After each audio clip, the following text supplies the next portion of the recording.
Welcome back, everybody. Let's start with a quick look at the CNN gas gauge. Ding-a-ding-a-ding-a-ding-a-ding. Price at the pump inching up. The current average for a gallon of regular unleaded is $2.60. A month ago, it was $2.35. Last year, it was $2.50.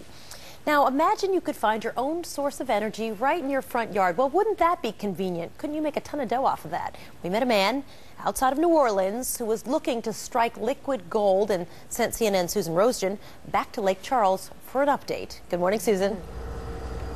Good morning, Soledad. Guess what? He found it. I am standing at the top of 3 storage tanks that can hold up to 1,200 barrels of oil.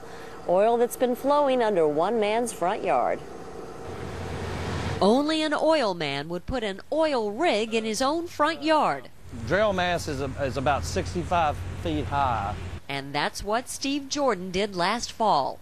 Today, the rig is gone, replaced by what they call a Christmas tree, the metal tubing that means the well works. There's a period of time where every well I drilled for 3 years was a dry hole, and my kids started calling me Dry Hole Steve, so that kind of hurts.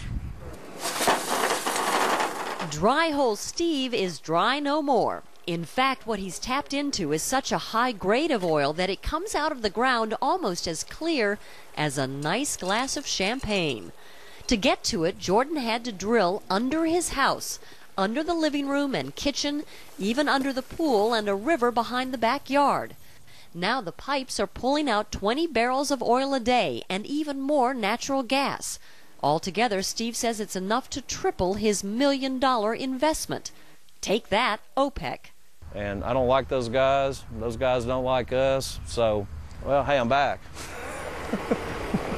Now, from here, Steve's trucks carry the oil to Conoco refinery nearby, while the natural gas is actually, Soledad, shipped underground in pipes to a company that buys it and then sells it to local power companies. Is that safe to have that all under your pool and your house?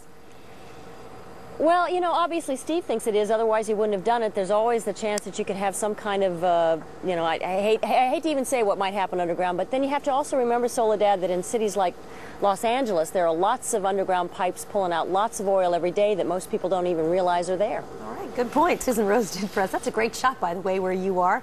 That looks pretty cool. Thanks, Susan. John? As long as some neighbor doesn't come along and blow your wellhead, you should be pretty good, I would think. I think that was what she was pointing to that she didn't want to talk about.